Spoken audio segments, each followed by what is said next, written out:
Action fanatics, welcome to another edition of the Bulletproof podcast. Joining me, as always, it is Chad Cruz. Hello. And I guess I didn't introduce myself. I'm Chris the Brain, of course. Everybody knows that if you're listening. We're on to episode 92. At this point, I think they know us, Chad. Yeah. I mean, if they knew us well enough, they wouldn't be listening, though. That is true. So there's also that. I would agree with that. And that kind of brings me to one of the things I wanted to talk about is Matt from Geekscape reached out and he asked if we had a commercial that we could run on some of the other podcasts on the Geekscape network, and there's about 952,000 shows on the Geekscape network, and so there's something everybody would love. Mm-hmm. So I was just thinking, if we were to have a Bulletproof podcast commercial, Chad, what are some of the selling points you think we should make about this show? Let's see. Ooh, boy, this is the tough one. How to sell this show. I mean, from my side, most of my part is done half inebriated. Yeah. So if you enjoy hearing rambling opinions from unreasonable and really, like somebody who doesn't really mean anything. Yeah. These aren't really selling points, though, are they? No, this isn't helping. Crap. This project. Sorry. I knew I could count on you to let me down. So thank you for that. But yeah, we'll have to work on this Bulletproof podcast commercial idea. Yeah, I think we need a lot of yelling. That's what they do in commercials. They yell a lot. Yeah. Like picture like Vince McMahon doing like, it's the Royal Rumble. We need like a gravelly voice and just some shouting. That way, when they're listening to their podcast or whatever, their music, and it pops on, they have to like turn it down. It's so loud. Yeah, that's exactly what you want. Yes. For the commercial to turn them off so they never even check out the show. Oh, they're going to hate us. That'd be perfect. And in their hatred, they will seek us out in their hatred. Maybe, yeah, that could like a little, like the show really can't be as bad as this commercial, could it? And then they'll listen and they'll make their decision from there. Yeah, hopefully it's a good episode. Hopefully it is. I think this is going to be a good episode. I think this is going to be a great episode because we let the action fanatics that follow us on social media decide our fate on this one. It is episode 92, and you had the bright idea to pick a movie from 1992. Yes. And we gave them 4 options. It was Passenger 57, Rapid Fire, Under Siege, Universal Soldier. No matter who won this or which movie won this, we were going to be good. I mean, these are 4 great options. They really are. But there was one that on both, I put this on Twitter and on our Facebook. Of course, Twitter, if you're not following us and you are still on Twitter and you may or may not have a blue check mark, it doesn't matter. You could still follow us. We're at Bulletproof Pod and we are at Bulletproof Action on Facebook. But Twitter, 44% of those who voted chose Rapid Fire. And we had well over 100 over there. And then on Facebook, not that many, but of those who voted, 52% voted for, again, Rapid Fire. So altogether, nearly 200 people voted for this, which I think is the most feedback we got. So this is going to just be a huge episode. Huge episode. And you know what? People are obviously invested in Rapid Fire. They love Rapid Fire. I think it's kind of, in recent years, it feels like it's one of those movies if people know it and love it, you're like, okay, they have like some action credibility. Right. But it really feels like one of those movies like people, oh man, they love it a lot. Like they freak out about it. Like if you don't like it, they get angry about it almost. Yeah. So perhaps if you don't love it as much as they do, let's put it that way. Right. But then you also have some people who have to be the person who loves it the most. And if you try to challenge them on that, they don't like that either. Right. I loved this movie in 1992 or 93 when I probably first saw it. I could tell you the day I saw it. It was August 21st, 1992. I was there opening day. See, there you go. The first showing. So there. take that, everybody. And you know what? That's kind of, we're not gatekeeping or anything, but No, we're a couple of action OGs here, and we've been doing it for a long time, and we've been enjoying action movies for a long time, and we know a little bit about the genre, and I think that if we don't like something, we're going to tell you straight off the bat. Surf And Ninjas. Surf Ninjas was phenomenal. Rob Schneider's a Academy Award. It is the worst movie we covered on this show, as far as I'm concerned. But it probably is. You're probably right. I don't know. There's some Andy Sedaris stuff in there that's probably worse. Did we cover that, or was that just us sitting here while RTG talked? That was an interesting episode. Yeah. I've never had an episode where I knew so little about the content. Right. Yeah. Well, we had the expert, and he ran took the ball and ran with it, and I think I just was kind of in that Tony Schiavone mode of you're exactly right. To some people, though, yeah, maybe it was a good episode. That's fine. And that's why we try to bring variety here on the show, and in some cases allow the people listening and the people following us on social media to pick. That's exactly what we did. So let's get into it, Chad. Yes, let's get into this rapid fire. As I mentioned, August 21st, 1992. That's when it hit theaters. I think I was at the early, like the noon showing or whatever. As soon as I could get into the theater, I saw this one. Obviously, because I was excited for Brandon Lee. I was like many people, and probably like anyone, loved Bruce Lee. So you were pulling for his kid to have an amazing career and hope to do what his dad couldn't do. Unfortunately, we know how that ended. So this whole movie is always a bittersweet kind of movie to watch, right? Just because it's so freaking good, and it's like he was just scratching the surface.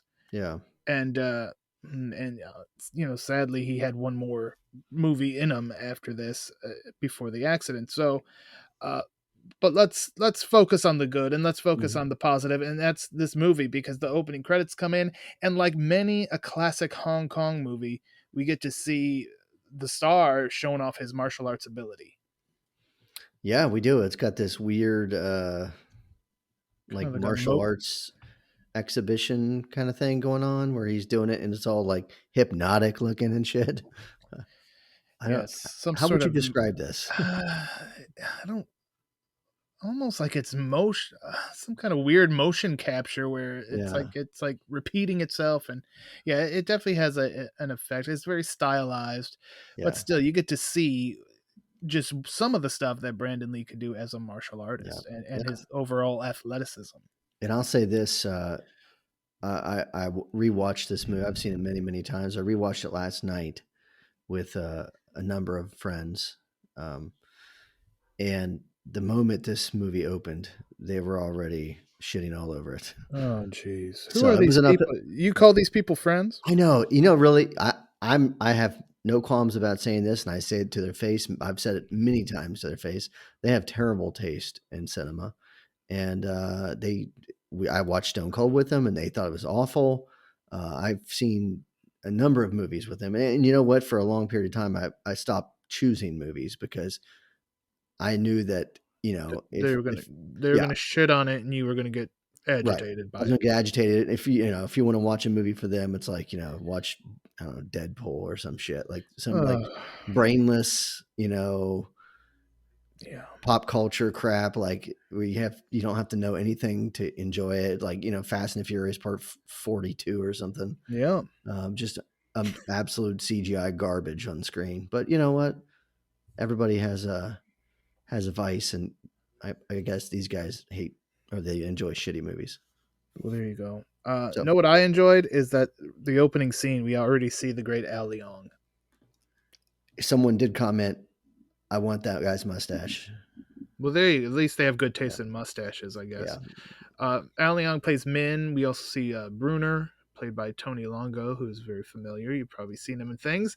And they're accompanying their boss, Tony Serrano, played by Nick Mancuso, on a trip to Thailand to see Tony's old friend and heroin supplier, Tao, a.k.a. Tommy, played by Titsi Ma.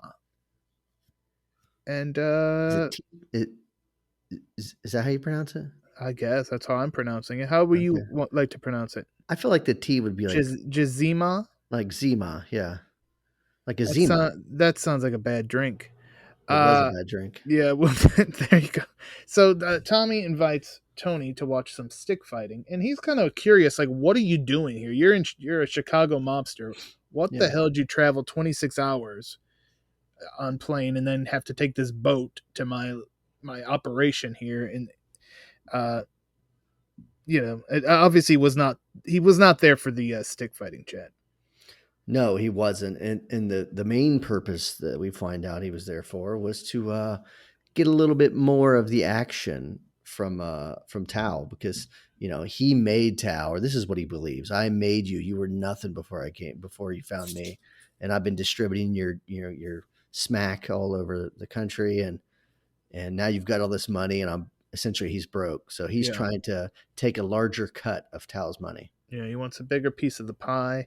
But Tao just kind of like shows him up, and he stands up, grabs a stick of his own, and joins in the fight that's going on, and ends up kicking both the guys' asses. And Yeah, basically sends that message like, listen, maybe I was the punk that you helped out, but that's not what I am anymore. I'm the freaking man around here. it's an interesting idea to go to someone else's country and try to shake them down. Yeah. If Tao were in Chicago, it would make sense. Serrano's backed up by all his goons, but he's on his turf, and it's just him and his big goof buddy. Yeah. And I think it kind of shows you what a desperate situation that Yeah, Tony Serrano is in, because he's in a spot he's never been in before, so he's maybe willing to take risks that he would not have taken in the glory days of his illegal operation, and we'll see more of that shortly. We go back to the USA, Southern California to hmm be exact. We see Paul Yang, who's very familiar. Dustin Yugen, I probably didn't pronounce that correctly either. He's leading a Free China protest. I've seen Dustin in many a thing. Most recently, the Warrior series, good where hair, by the way. he does, and he plays a very badass individual in Warrior, and that's coming back, I believe, at the end of June. So I'm looking forward to that. Awesome. Um, but yeah, he's leading a Free China protest on a college campus, because that's what college kids do. I don't know if they still do it, but they definitely did do it. They're all There's a, about the protests. there's a lot of protests on college campus these days. Yeah. They'll protest anything. Yeah, that is true. It's probably worse now, but it's probably Probably. or probably more prevalent, but maybe for less important Yes. causes, maybe because they're too splintered off. It doesn't matter. He's doing this Free China protest, and in comes our hero Chad, and I have to imagine you love this introduction I do. because he comes rolling in on his motorcycle. Oh yeah. Not only is he on his motorcycle, but he's wearing a sweet leather jacket, and that was my first comment to the peanut gallery as I was watching this was, here we go, leather jacket number one, boys. Soak it in. So yeah, I mean it's a cool scene. A guy, if he rides it on a motorcycle, he's already cool. And then he's got the jacket on, and he's got it's not a don't care attitude, but he's not like trying to join in with the crew. He's not. Right. He's a loner, man. And yeah, everybody, Paul Yang and all these guys want Jake Lowe to be a part of the cause, the Free China movement that has done so well in the last 31 years, apparently. But it's backfire. But Jake wants nothing to do with it, and then we get the flashback Yeah. to Tiananmen Square, and Jake Lowe being there with his father and watching his father get run over by the tank, and Yeah. So it's yeah, not it's good. not just that he's a Mr. Relaxation, Mr. I don't care, Mr. Yeah, Laid back California. He has a very good reason why his father devoted his life to this, and he gave his life to this cause, and he doesn't want anything to do with it. Paul then even tries to get him to come to a fundraiser. Again, Jake's like, dude, no, I don't want anything to do with it. He's got to go to class, and he goes to art class, yeah, oh and, yeah. and here we get a little bit of nudity. He's doing a little nude model work. He isn't. He's actually drawing this nude model, this lovely young lady. Um, and she is kind of curious as to what he's got going on, especially after his teacher kind of, he wasn't following the assignment to the letter. He was kind of doing his own thing, but again, he's a free spirit. Right. And you could, I can imagine what I would have drawn in this situation because I'm not a very good artist. You may have noticed that from my photoshopping abilities over the years, Yeah. but yeah, he's in the Maybe we class. should have done. See, if we would have had more time, you and I Yes. should have both tried our hand at drawing. Yeah. The lovely model, and then we could have posted that on our social media. That would have been good. That would have been very good. Yeah. I can do that for you. It's all right. I'm really good at drawing tits. But beyond that, yeah, I struggle. I struggle with every other body part. Okay. Proportions. I'm like what's the comic book guy who had the Captain America Rob something? Remember the Captain America picture where he's got like the gigantic pectoral muscles in his body's. Or maybe were you the one who drew that Dudikoff platoon leader? Yes, giant biceps. Yeah. Yeah, that's how you sell movies, man. But yeah, he draws the girl and he's got a big dragon in the back. And the teacher's like, "Hey, come on, man, what are you doing?" And then the girl gets interested. Now she's very interested, and she invites him out for a date. Would you like to care to meet me tonight? And of course, Jake, he's a man. He has needs. Yeah, and he's horny. He's just seen her in the all together and liked what he saw. Yeah, she's like, maybe you'll like me. Maybe you'll think I'm sexy with my clothes on. Nope. He's like, I wouldn't bet on it or something. I wouldn't bet on it. Right. So Jake's got his evening plan, and good for him. Meanwhile, Tao has now made his way to LA, and he's talking to a business associate, Chang, who at first I wrote was Data's dad from the Goonies, which he is, but that's not who he plays in this film. And he gives him a 5th century Mongolian knife, which seems like something you have in your home. I wish. And just, basically he's like, hey, Serrano came to see me. Be careful. This guy is pretty desperate. So who knows what he could do. Yeah. But Chang blows him. He's like, oh, Serrano's basically old news. He's nothing. Weak. He's broke. Yeah. Don't worry about it. I'm not worried about him. You shouldn't worry about him. So now we go. Jake goes to the address that the lovely young lady gave to him, and boy, oh boy, that Paul Yang, he must have done something because it was all a trick. He's at this fundraiser. Yep. He's at the fundraiser, and interestingly enough, there's Chang, who we just saw, and it's his building, and he's allowing them to use it. Yeah. And he meets Jake briefly. And then goes up to his office, and we find some uninvited guests to this fundraiser, Chad Cruz. We do. Mr. Serrano is in Chang's office, and he's throwing out some racist remarks, and he's talking about taking over Chang's business. And at this point, I think Chang is still kind of like, he's shocked that he's there, of course, but he realizes he's in a tough spot as he watches Serrano slowly load this shotgun.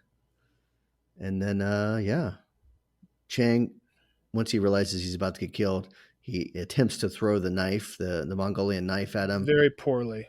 Very poor knife. It's probably bad balance, But, Serrano blasts him. And just as he flies through the window or something, Jake turns over, sees Serrano standing there with the shotgun, and then that's the rest of our movie. His life is now changed from that moment on. So obviously, somebody gets shot with a shotgun in the middle of a fundraiser. It's going to cause some pandemonium, some panic. There's women screaming. There's bullets flying because now Serrano's like, that kid saw me, get him. But what he doesn't realize, or nobody realizes at that point, we're about to find out, is Jake can handle himself. Yeah, and Chang was a gangster too, a drug dealer. So he's got a crew that's pulling out little submachine guns. So there's a massive gun battle at this fundraiser and pandemonium at the fundraiser, as you might say. Indeed, I did. And the bullets are flying. The women are screaming, not in a sexual way, but in a fearful way. Panic, yeah. A panic. But so Serrano's dudes are chasing Jake down, and Jake's just beating the crap out of each and every one of them, which is great to see. And he's got a very different fighting style, I think, Anybody who watches anything in the late '80s or into the early '90s, and they see guys like Van Damme and Seagal and Stallone and Arnold as action stars, like they all had their own flavor, but most of the martial artists kind of all had the same thing going on. They were heavy in the kicks, and while you see Jake throw kicks, you see him throw elbows, and he's kneeing guys in the face. And um, while he's not some black ops Navy SEAL guy or something, he still knows how to use a weapon. Yeah, and that's he gets in all that, and he even uses his motorcycle as a weapon. He goes outside, gets his motorcycle, driving through the building, and ends up basically driving through the other end, and that's where the cops are now showing up because I'm sure somebody called the cops with all that's going on. Seems like they should, yeah. And they arrest Jake because, well, he just flew out the window or the wall of this building, and yeah, obviously he looks like he's seen some action. So they arrest him. Yeah. He's at the precinct. The FBI show up, including Agent Frank Stewart, played by Raymond J. Barry, a familiar face for sure. And good old Art Major Jake has drawn a picture of the man he saw shoot Chang. Perfect picture of Serrano. Obviously, the FBI. I mean, their eyes light up. It's like, oh, this is exactly what you're the missing piece of the puzzle here. You could testify against Serrano, and I think the case was almost coming to a close. So they, there was a time crunch here. Yeah. Jake's again like, listen, I don't want to get involved, but they basically blackmail him into testifying. Right. So, and real quick, I want to rebook something real quick here. Oh, here we go. Very, very simple thing, not a big thing, but maybe this is like one of those Vince McMahon changes that that the internet has a meltdown about now. Yes. Like he's just doing the over, like, oh, why don't you just tweak this? Vince ruined the show. Go on. This is a very small tweak. Okay, so we've already seen Jake draw, so we know he's an art major. He's a skilled artist. So when he draws the picture of Serrano, I would have liked there to be like some sort of demonic figure in the background, like the dragon. With he drew the sexy woman, and he had this dragon. He draws Serrano, and there's like a fucking kabuki mask dude or something, something like. Well, he was interrupted by the. Maybe he wasn't done. Maybe he would have added that in. It's possible, but I would have. He was just kind of doodling there while he was waiting to get out, or who he had to talk to. Well, so yeah, Jake doesn't really have a choice. They send him off to Chicago. He's going to be under FBI protection. And speaking of Chicago, we now meet some of our other main characters because we're going to meet Mace Ryan, played by the one and only Powers Booth, who's always wonderful. Yeah. I don't think I've ever seen Powers Booth in something and didn't like it. Yeah, and we had a good time watching Powers Booth in the movie last night as we were watching it because he's kind of his delivery style throughout the whole film. He's like super grizzled, right? Yeah. And I was just saying, oh man, I can't wait till I'm like as salty and as grizzled as this dude. Like it's gonna be awesome. I can't wait to be like, I spent 10 years on this case. Like he says that about 25 times. So. He lets you know that this has been his life for a decade. He's a horrible bowler, though. He's terrible. I need to start smoking a couple packs a day to get that. I don't think you should do that. Voice. I don't think you should. It'll be worth it in the end. It'll be worth it. Maybe just don't do it. I don't think you should do it, Chad. Because Powers Booth is no longer with us. I'm a method actor here, Brain. Yeah. Okay. So we also meet Carla Withers, played by Kate Hodge. And then there's Ferris, played by Francois Chow, who is... These are the team. At least the main ones that we care about. He's got other people. But they're basically a special division of the police. They're working out of an old bowling alley. I don't know what that's about, but it was cool, I guess. It made it unique. It made it stand out. And Carla's like kind of the info person, and she's got word about the government having this star witness being in Chicago with the FBI protection to testify against Serrano. And this obviously ties into what Mace Ryan has been spending his life doing. Right. So they have a vested interest in things. And now we're going to cut to this safe house. Stewart walks in, Jake, and gives him his card. If anything goes wrong, let me know. Jake goes in with the FBI guys. Is hungry, finds nothing but Pop-Tarts in the kitchen. I think. That's odd. Yeah. Yeah, it was odd. That was your first sign there was something wrong. It should have been. I It didn't see a doesn't. toaster, did you? That's true. Well, you don't need a toaster for Pop Tarts, but I I know, understand. but do you Yeah, you're trust right. people? No, I don't. I will say I don't think I've ever had a Pop-Tart in a toaster. It's very rare. Yeah. That Who's I got time? that I have. But I mean, yeah, that's the beauty of the Pop Tart. You can just grab and go. Um, so it doesn't take long though. Even if he didn't realize there was no toaster, it's like 2 seconds later, and two of the three guys protecting him are dirty. They kill the non-dirty guy immediately, and then we get this just fantastic scene that so much felt like this was Jackie Chan inspired. Yeah, yeah, he definitely uses the environment in every room that he's in, every kind of. If there's a door, whether it's a door, a Yes, cabinet door, any kind of door, it gets used here. And he breaks the one guy's nose with the door. right. And you know what? This would have been the perfect opportunity. You know, you incorporate that toaster in the scene. You have him put a couple Pop Tarts in the toaster, and you know what? Later on, it comes back as a distraction. It pops up. The guys look over to the side. There's his distraction. He comes out of nowhere, fucking kicks him in the face or something. You're on fire with your booking, your I tweaks here know. today, I'm a Chad tweaking Cruz. machine, dude. And yes, all right. So, and the other guy gets killed with the barbecue fork. Yeah. After Jake kind of gets into the bathroom, locks himself in there, the guy comes through and he gets stabbed right in the stomach with the barbecue fork. Jake then has to kick his way out because there's bars on the window, Yep. and gets down to street level, and that is where he first meets Carla, Mm-hmm. who pulls a gun on him. She's like, "What the hell's going on?" Then the cops are there. The broken nose FBI guy comes out, telling the cops, "Hey, that guy's a cop killer. He killed my partner."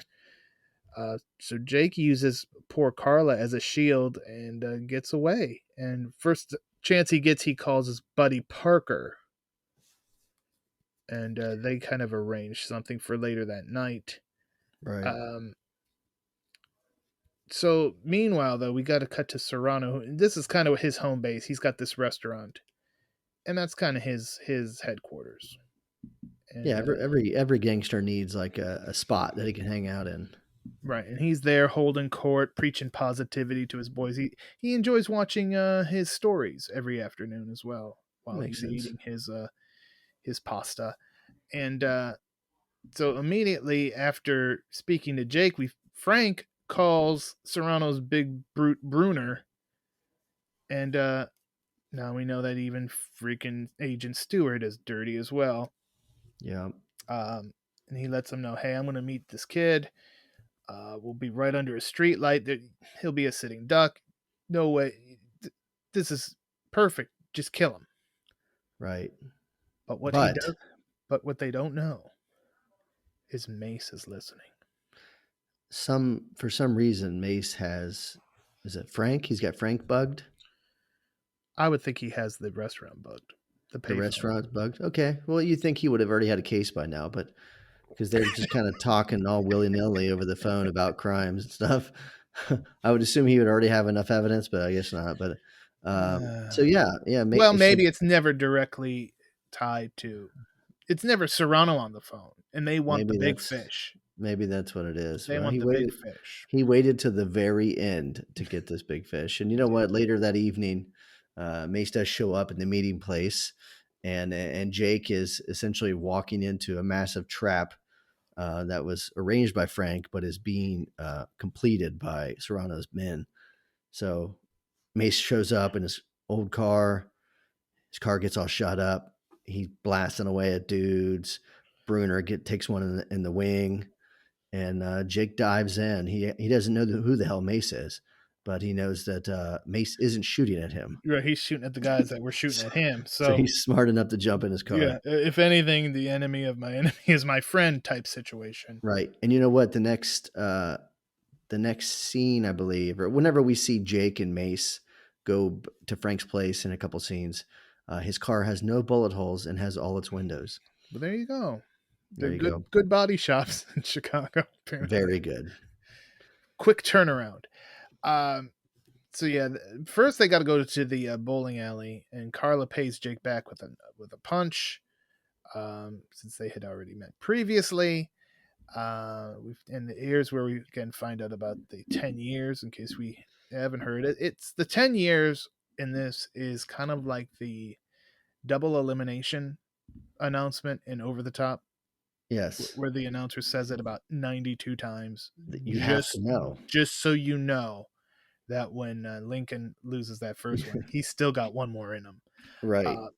But yeah, But we hear about the 10 years. there's not enough double elimination tournaments out there. No, You there know is, what? especially in the arm wrestling community. And Bull Harley loses once. He does not lose twice, does he? Does he get beat before that? I don't think so, unless because it was the finals. Like, who else was gonna? I don't know. Maybe we'll have to cover that one. I think we should cover it. And Hint.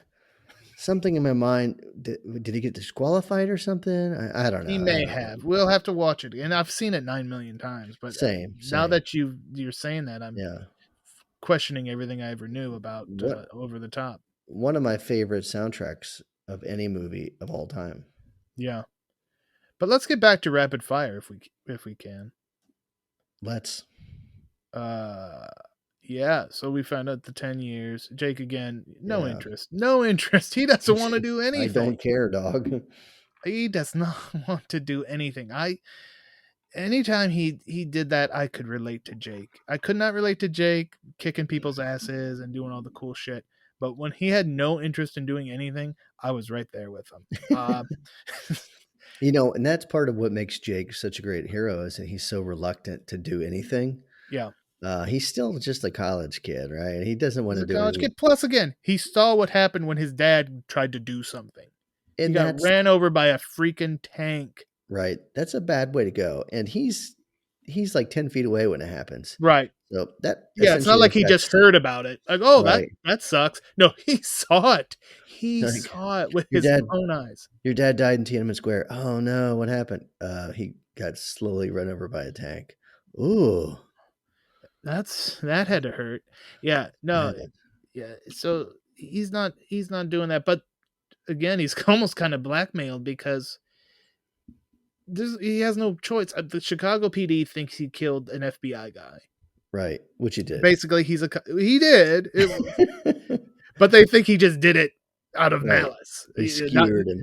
It was not a self-defense type situation as it truly was. Never trust the feds. Okay, that's true. They're listening right now. I know that, but I don't trust any of them. They're great people. Hopefully they listen to this a lot, though. Yeah, they're probably the reason we have anybody. Get our numbers up. They're just listening to you and see if you talk about bombs or something. So, Jake is indeed a cop killer, a dirty cop killer, but Chicago PD is not going to worry about that if they come across him. Plus, he's got Serrano's men looking for him, so he really has to stick with Mace. Mace is the only one who's proven to be like not wanting to kill him. Right. So, again, he's kind of stuck, and I think obviously he says it outright as time goes on that Mace reminds him of his father. He's this hero that is obsessed with his job and this righteous cause that he's involved with, and so he's kind of has a fatherly figure in Mace. He does, and that it's a father figure, but it also is kind of turning him away from this situation because he doesn't want to lose someone, because he sees what it's doing to him. Yeah. Well, they go and visit good old Frank Stewart. That bastard. Mace tells him, like, hey, we got to keep it cool. And then Frank opens the door. He gets kicked in the face. It's beautiful. And Jake just continues to beat the shit out of him. Frank's wife comes in because she hears the commotion. She's about to freak out, but kind of Frank diffuses it, says, hey, let's go to my study. It's okay, honey. This thing happens all the time in my line of work, I guess. We're going to the study. Jake is still wanting to kick this guy's ass. And then Mace hits the line, tells him to take his fist of fury outside. A nice homage. Huge. And you know what? The group of guys I was watching it with didn't understand the reference? No, they didn't. Someone commented Fists of Fury, and I was like, yeah, that's a Bruce Lee film. And they're like, oh, okay. So that just tells you what I was dealing with, man. It was tough. I'm telling you, it was tough. I don't know how you do it, Chad. That's why I don't choose many movies there. I had to watch this one, You so had I to. knew. We had to get it in for tonight's Yeah, recording. I appreciate your sacrifice yeah, to make that happen because I think I would never want to see these people again in my life if I had to deal yeah. with them.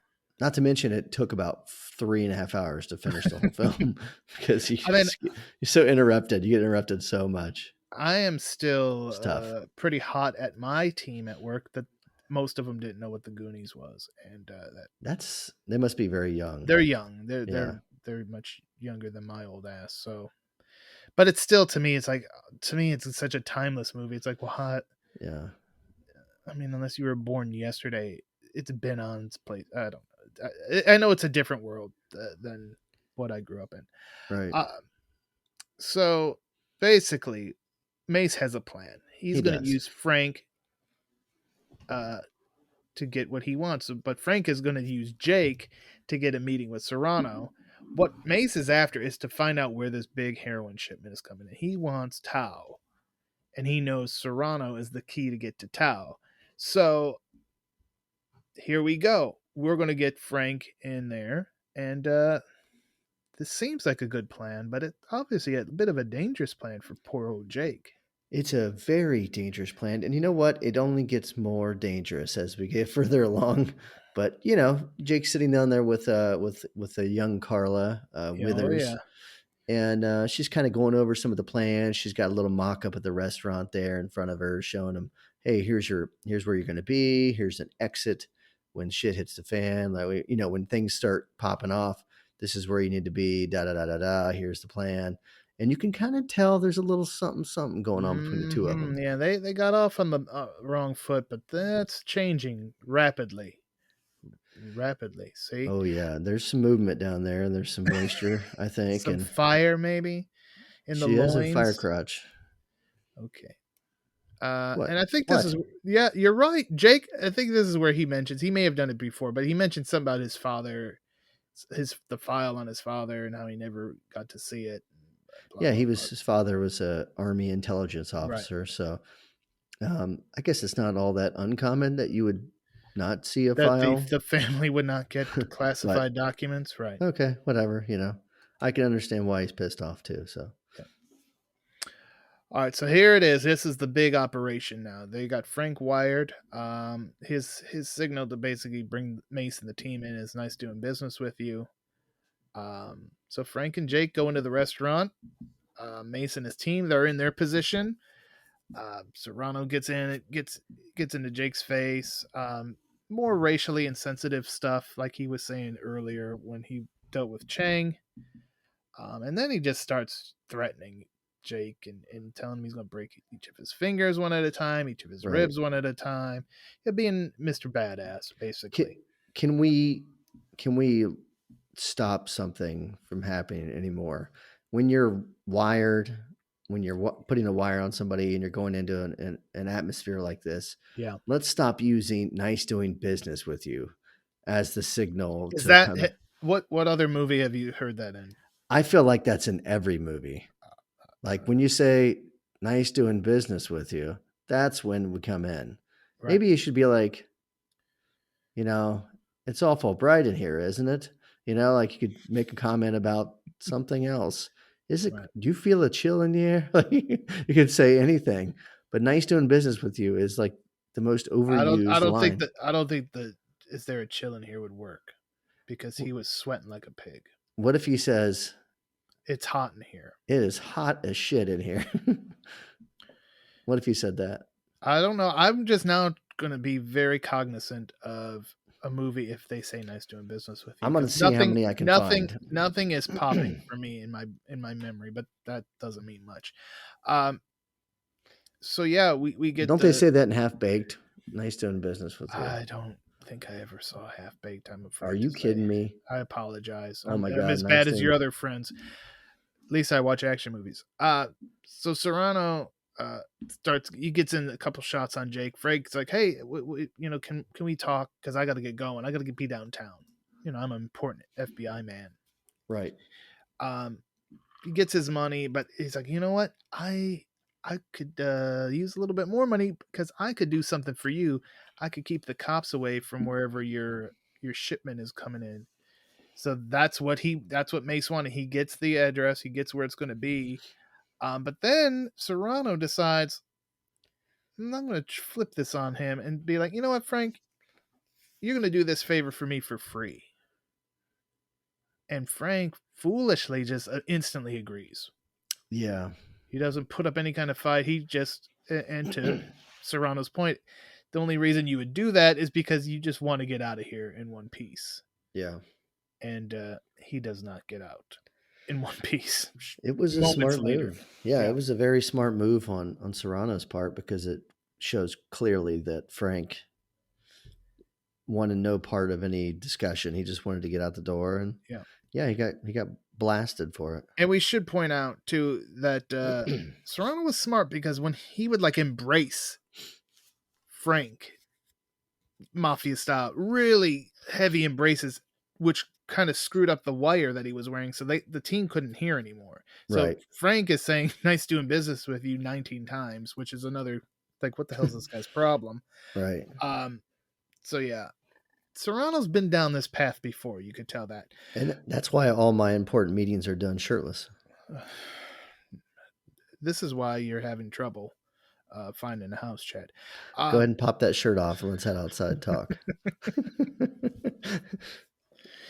So now we get another battle. This is right on the freaking streets of Chicago. They're like, okay, there's trouble. There's probably cops outside. This guy's been boom, boom, boom. They've got big guns. We get a Gene LaBelle sighting. Oh, that was great. I popped for that, and no one else had any idea who he was. I'm like, hey, it's Gene LaBelle. They're like, who? Yeah. He wheels that big gun out. It's awesome. Gene LaBelle. His hair is just phenomenal. It's one of the best things about movies from this time frame is like Al Leong or Gene LaBelle, James Liu. We'll get James Liu any later. Any one of them could pop in at any time to just do what they got to do. It's a wonderful thing. I wish there were more actors today that were like their equivalent, like where they just pop up into things. Yeah. But meanwhile, while there's this gun battle going on between the cops and the mobsters, Jake is inside and he's trying to get out. He's again kicking people's asses. We get a big one-on-one with Brunner that ends in spectacular fashion. And next thing you know, though, Serrano is in there, the last man standing with Jake. Yeah. And he's basically in the Frank spot trying to cut a deal with this kid. He is, and he's like, I'll give you the money I was giving Frank, $25,000. I'm like, that's not that much money. No. It's like a used car now. Exactly. I mean, yeah, I don't even know that in 92 that would have been enough. Obviously, it was not enough to turn Jake. And he just starts beating the shit out of Serrano, paying him back. It's great. And then just drags. And how much does that kind of have to chap Mace's ass? Because in 10 minutes, Jake does what Mace has not been able to do in 10 years, basically. 10 years. And you know what, though? For Mace, though, right? Yeah. It was his plan. His plan worked out perfectly. I love it when a plan comes together, and it did. Could you imagine Powers Booth in the A-Team? That would be good casting. If they would have done an A-Team movie earlier. Yeah, I could definitely have seen Powers Booth as a Hannibal. No doubt. What could have been? What if, perhaps? Maybe you could have had a little Brandon Lee as Face. He's got a nice face. He's got a decent face. Oh, just decent? Well, it's pretty good, I guess. He was a handsome young man. I'll tell you who liked it. Carla liked it. She liked it big time. Big time.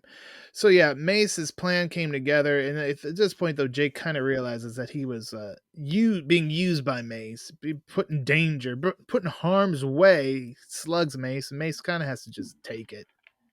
It's kind of the Bret Hart, Vince McMahon situation. Like, yeah, you could get one on me, kid. That's a couple Vince references, right? That's at least 3. It's great, and we haven't even talked about his mustache yet. So after that, Jake's all like, oh, he's all amped up again because obviously he was just in a situation where he nearly was killed multiple times. But Carla stops him, kind of cools him off, and says, "Hey, guess what I have back at my place? Mm-hmm. Yep. His dad's file. The ultimate aphrodisiac. Almost dying. Yeah. Oh, Oh yeah. boy. And now she's got something he has been wanting for some time, and something he's just wanted for a brief time. Yes. All in the same place. That's convenience. There's nothing like laying with a woman after a fresh kill. Okay. I'll take your word for it. Serrano, meanwhile, is not having a good time. He's in jail, but catching up with some of the guards that he's been here before. He's been here before. He's been through this routine, and he's I like when he's like, "After you," and the guy's like, "No, you go ahead, go." He's taking it in stride. He's got good lawyers. He knows he's gonna be out in time. He just gotta do what he's gotta do. We go back to Carla's place, and Jake has to wonder, like, why are you helping me? She gets kind of pissed that he's not appreciative, and then Jake kind of opens up a bit, and then you cue in the hard line, and it's sexy time, Chad Cruz. Oof. Jake opens up a little bit, and then she opens up a lot of it. Indeed. And this was an interesting sex scene because it's interspersed with all sorts of other things. We see Mace going to the laundromat, which was the address that he got where the shipment was coming, and they find nothing but laundry, which is not too shocking that it's a laundromat. We see Min sneaking into the jail. It takes out some guards and then kills Serrano with among the things he throws at him, a shuriken, which it's great. A shuriken makes any movie better. So now we've got Mace. He was at top of the world. They got Serrano. He's got the address. Oh shit! Nope, that was a no-go. Serrano's now dead. So then Mace is pissed. He heads over to Carla's to commiserate with her. Just banging on Carla's door after she was just getting banged a few hours earlier by Jake. Wakes her and Jake up. And a big wet spot on the bed, I bet. Oh, yeah, maybe.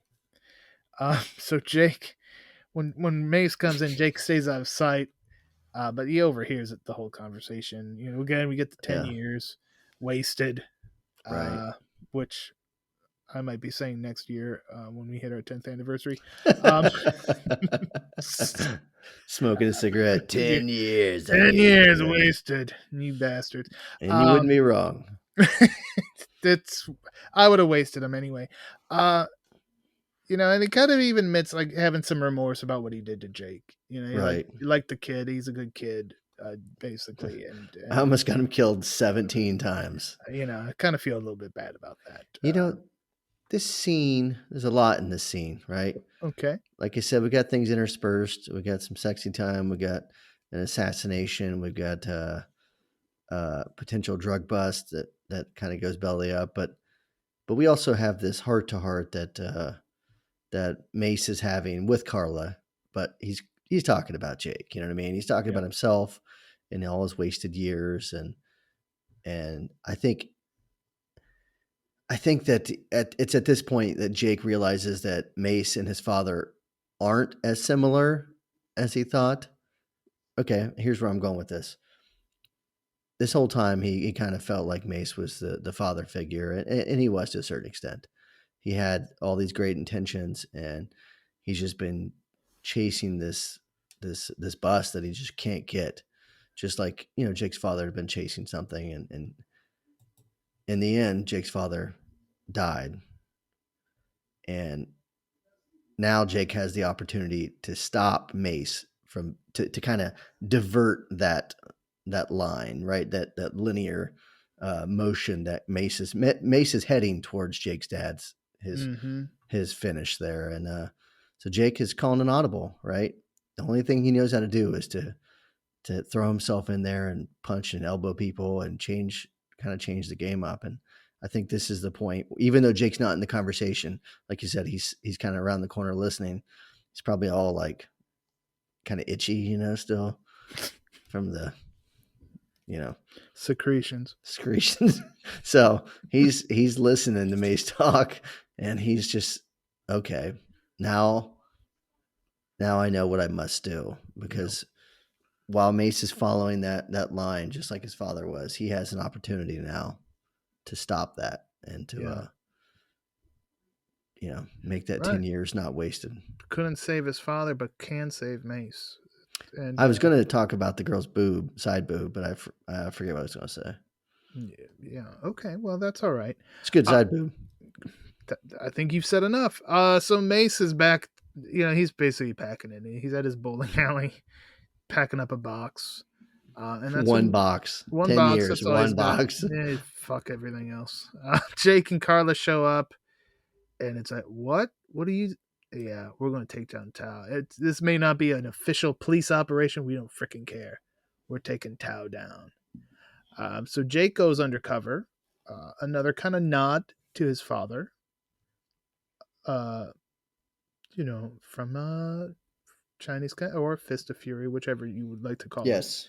him. Where he's the telephone repairman. He's like he's selling newspapers or something. I don't remember. But he's definitely the telephone repairman. Anyway, Jake goes undercover, posing as basically one of the workers looking to work at this laundromat. Throws out some names like, hey, I'm the cousin of this guy or whatever. He gets in there. But beforehand, Mace does give him the kind of wants to try to have that heart to heart that he had with Carla with Jake, but Jake stops him and says, "You don't have to say anything." Yeah, which is probably the greatest bit of relief in the entire movie for Mace. Right. Oh yeah, that was going to be a difficult discussion to have. Right. So, but once he gets inside and he's in there for a bit, Jake figures out, the drugs, how they're doing it in the laundry. It's all together. It's all tied in together. Very ingenious Tao. And he goes to contact Ryan and Carla at that Mace, Ryan, I should say, and Carla, but they're already caught. They've been had, and Tao knows there's no backup. These two are just out here being rogues. He's got him in the office. A Gerald Okamura sighting. He's out waiting outside. Oh yeah, I missed that. How about He's that? there. Another one of those faces that you just love to see pop up in these movies. I did make a comment to those guys. I said, what's great about all these dudes in this movie are they're all Asian, but they're all like different nationalities. Right. So I was like, in '92, it didn't matter. You could be, this Thai gang with Chinese, Japanese, Korean dudes, just all in one crew, because they didn't really care. Well, yeah, then. it's like Iron Sheik was Colonel Mustafa. Yes, the Iraqi, but he was really Iranian. Things, the rules were a little looser back then. So yeah, Tao, he's got Mace, he's got Carla, they're tied up. Mentions, after all these years, he never killed a cop because he thought it was bad for business. But here he is, gonna have to kill 2 in a night. Scary times, but that's when Jake crashes the party. And once again, all hell breaks loose. Mace gets shot during this. Tao takes off. Jake goes after him. But now, Chad, we get some more great martial arts action. First, with the nunchaku guy. What does he say in shit? Teenage Mutant Ninja Turtles. Fellow Chucker. Yes, we get. This is what you've been waiting for, I think, at this point, because at this point we've seen Jake beat up a bunch of random dudes and mobsters and guys at a party a couple times and guys in a restaurant. But now he's fighting against other legitimate martial artists, and yeah, he's taking out James Liu, and I'm like popping all over the place, And then of course we get his one-on-one with Min, played by Ali Ong, and I mean. If you want to instantly make your hero more credible, you put him against villains who are just amazing in every movie they're in. Yeah. That's what these guys have done for decades. So, like you said, we don't really have guys like this so much anymore. There may be a guy out there, Daniel Bernhard. He does.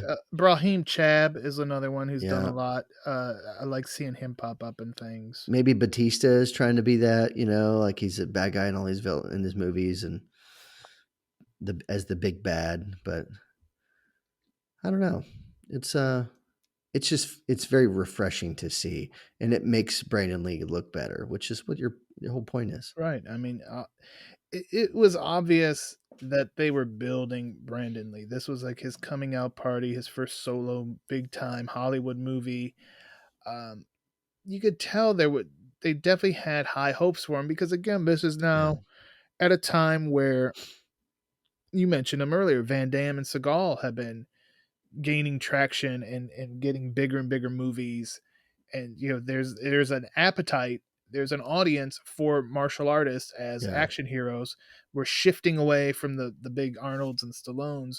We're moving into this direction, and Brandon Lee had stuff that number one, he spoke English well. It was his first right, language. He right. didn't have the accent that Van Damme, where you always had to figure out a reason why the hell he had that accent. He's French Canadian. Yeah, he's French Canadian. He's Yeah, Louisiana French. He's yeah. just over here. He was raised in Europe by his mom and has a brother that looks nothing like him.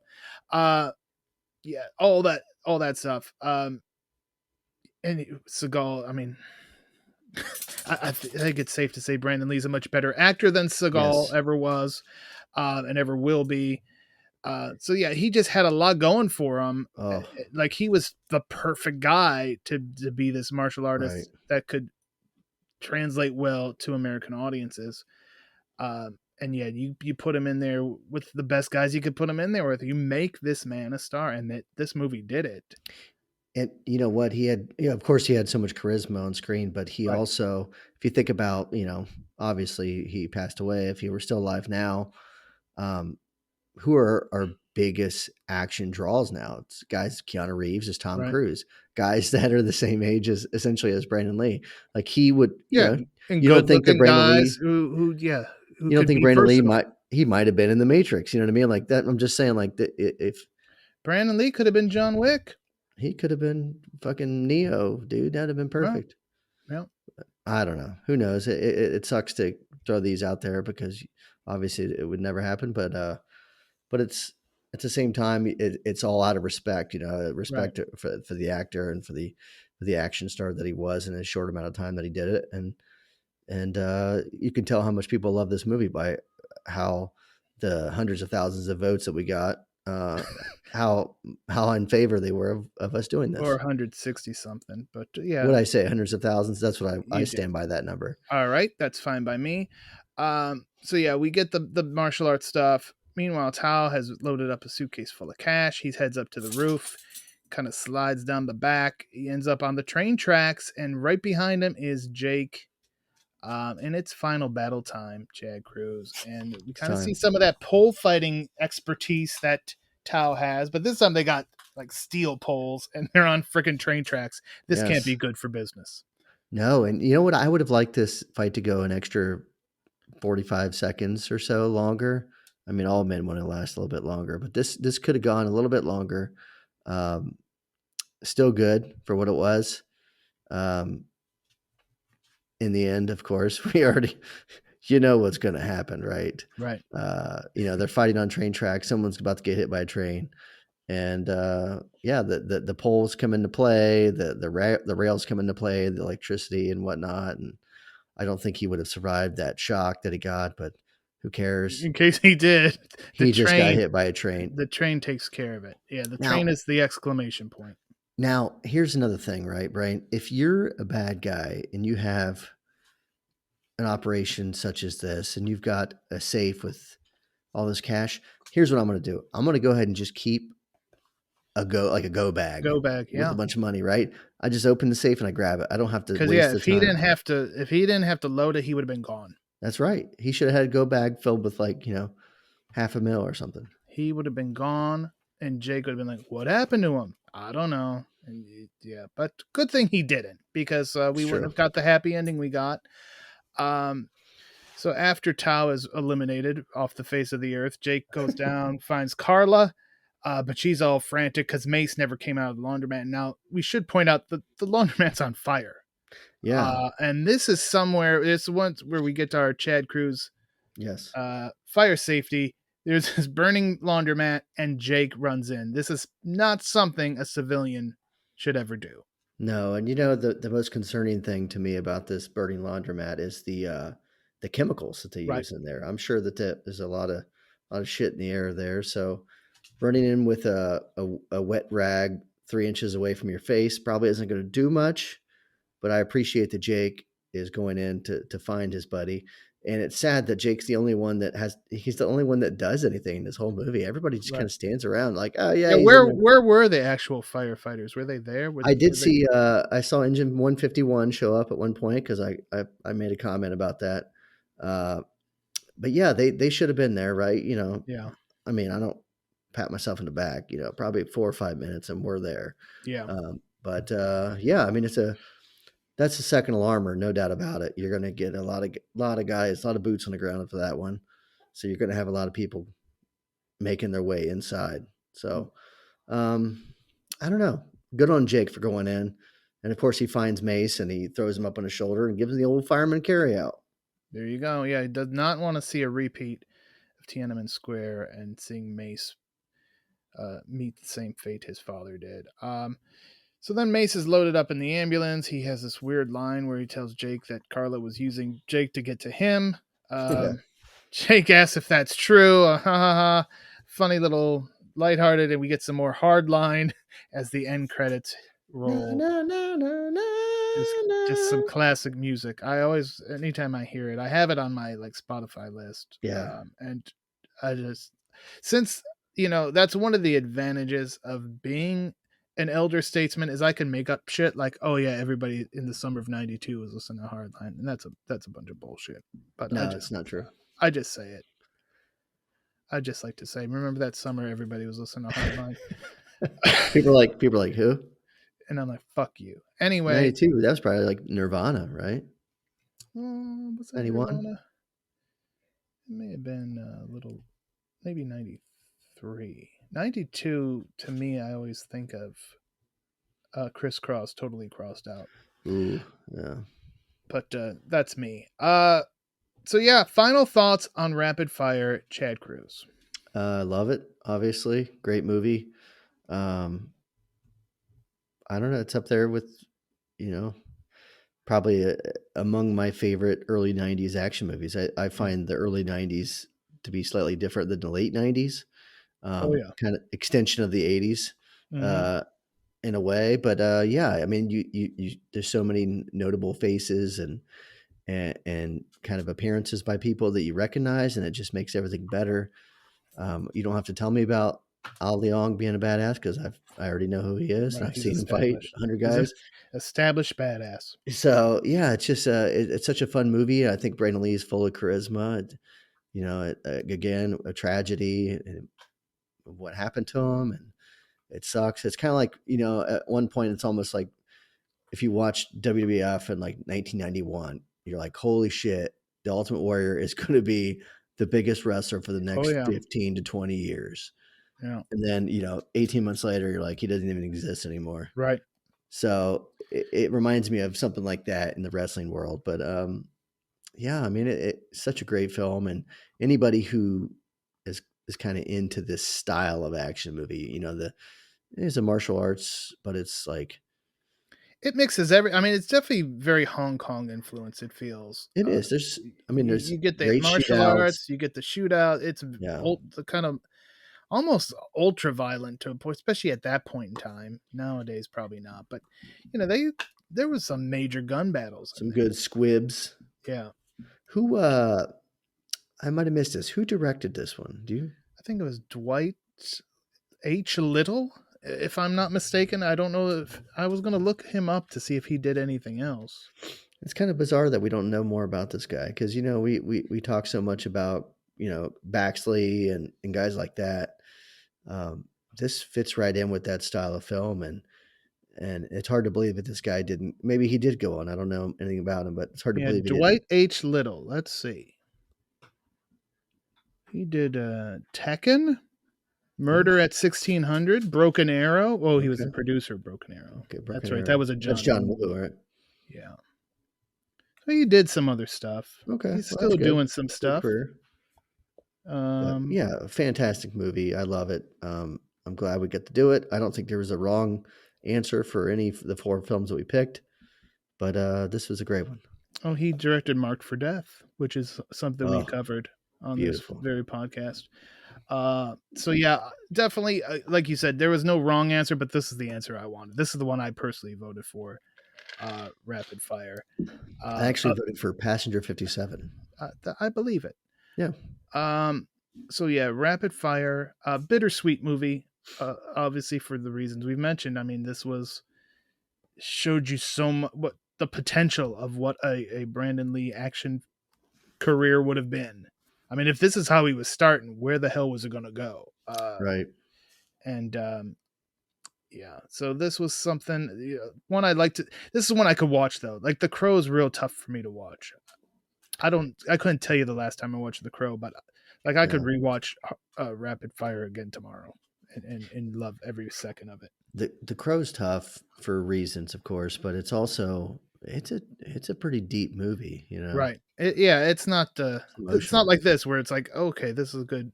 I'm gonna have a good time with this. Yeah, it's a heavier movie. Even if what happened didn't happen, it would still not be something you probably want to pop in willy nilly. So there it is. Rapid fire. Thank you everyone who voted. And thank you everyone who voted specifically for this because I love the hell out of revisiting Rapid Fire. It's that point in the show where I'm going to tell you to check out bulletproofaction.com. We've been talking about this one the past few episodes, but Sisu comes out this week, and I will be checking it out Thursday night and should have my review up sometime Friday. I know some of the things you were blasting earlier in the show will be covered on the site next month. Guardians of the Galaxy, for instance, Volume 3 next week. And later in the month of May, we've got Fast X. Yep. And I'm going to be covering a movie called Dangerous Men. Have you ever heard of this movie, Chad Cruz? Who's in it? It's nobody. Oh, maybe I haven't. It was a gift. I was recently gifted a copy, and some of the quotes on this: "The holy grail of holy fucking shit." Oh. The supreme masterpiece of no rules action film insanity. So that alone, and I think it may have Mr. Vincenzo from the movie Young Rebels, which is another god awful movie, but I love that movie so much. Basically for Mr. Vincenzo. So I'm going to check that out, and that's going to be in the month of May for me. One of my many posts, I'm sure, for May. Any idea what you're working on, Chad Cruz? Yeah, I'm going to be doing a Michael Paré film here very soon. All right. And then I got shit all. I don't know what else I'm doing. That's what I like to hear. But yeah, a brand new Michael Paré film from Chad Cruz. I know you're a huge Paré fan, and if you are as well, folks, check out our Streets of Fire episode in the archives. I tell you what, we got so much Streets of Fire content on this page. Your ears will be just exploding with your brain matter. That's right. You covered it. You did the 10 things on bulletproofaction.com. We are big Streets of Fire fans. Yes. And next time, Chad, here on our show, it's going to be somebody we have yet to cover on the Bulletproof podcast, Don the Dragon Wilson. And more specifically, the PM Entertainment film Ring of Fire 2, Blood and Steel. And you know, it just can't be you and me for Ring of Fire 2. No. We got to have our number one Don the Dragon fan on with us. The Toy Man himself will be back. Good friend of Don the Dragon, by the way. Yeah, he actually met Don the Dragon. We could grill him on that. I was kind of upset because for some time, like he'd been like liking things. I think he sent him messages on Facebook, and Don the Dragon would like ignore it, and I would laugh and laugh and laugh. That because I see him interacting with other people, but for whatever reason, he would not interact with Chris, and I found that humorous. So then, when he sent me the picture of him meeting the dragon, my response immediately was photoshopped. Right. But no, he did actually meet him, and we will find out about his meeting of Don the Dragon Wilson and much more as we talk Ring of Fire 2 Blood and Steel on episode 93 of the Bulletproof Podcast. We are getting closer and closer to the coveted episode 100. That's when we can go into syndication, I think. I think that when you hit 100, they send you a gold watch. Ooh. And then and you get fire killed. you. You get killed in the next act. Okay, well, there you go. Sorry. There you go. All right, well, then, you may not have much more of us, folks, but we'll be back for episode 93, Ring of Fire 2. Chad, anything else you want to say before we go? No, sir. Thanks for listening. Thank you for listening. And as always, stay tuned for more of the Bulletproof Podcast.